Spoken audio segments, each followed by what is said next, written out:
The U.S. unit of Dutch insurer and retirement planner ING hit the street today as shares debuted on the New York Stock Exchange. After pricing below the initial range at $19.50 a share, the stock closed up about 7.5% to $20.97. A bit earlier today, I sat down with the company's CEO, Rodney Martin, and began by asking him about the future of the company. ING Group, as a result of the European Commission agreement, had to divest the insurance assets from the bank. The IPO of ING US was part of that. The bank will be retaining the name ING, and we planned a very orderly process. So we will continue to brand ING through the end of 2014 when ING Group deconsolidates. And the sell down is 25% at listing, as we just did, 50%, more than 50% by the end of 2014, and soon 100% by 2016.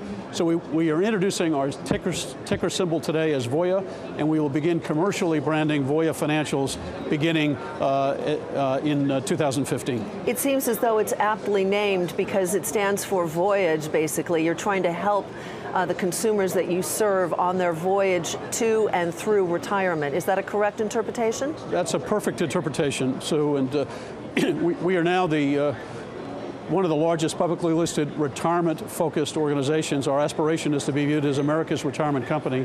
We've got 13 million customers, $460 billion of assets, and we're one of the largest players in the U.S. serving the needs.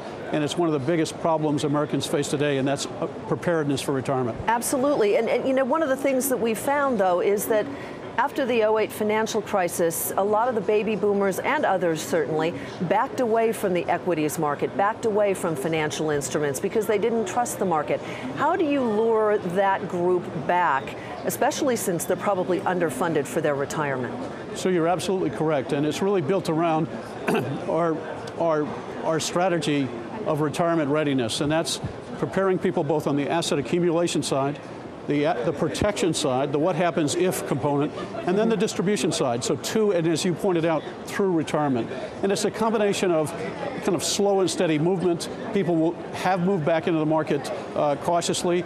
Retirement is a long-term plan, and that's really, again, why we've chosen the abstract of Voyage, Voya, because we think retirement is not just a destination, it's preparing and being secure in however you as an individual or I choose to define retirement. It's a tough environment on the one hand because it's a low or no interest rate environment. So it's tough for you to invest your clients' money and get a return, but it's also harder for you to make money with a low interest rate or no interest rate environment. It is, but companies like ours and many other fine companies are, long-term investors.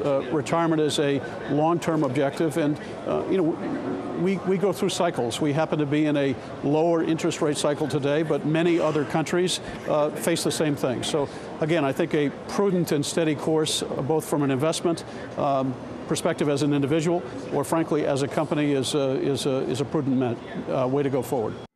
And a few numbers to think about. In 2012, the retirement segment for ING accounted for a full 49% of operating earnings, and individual life insurance accounted for 21%.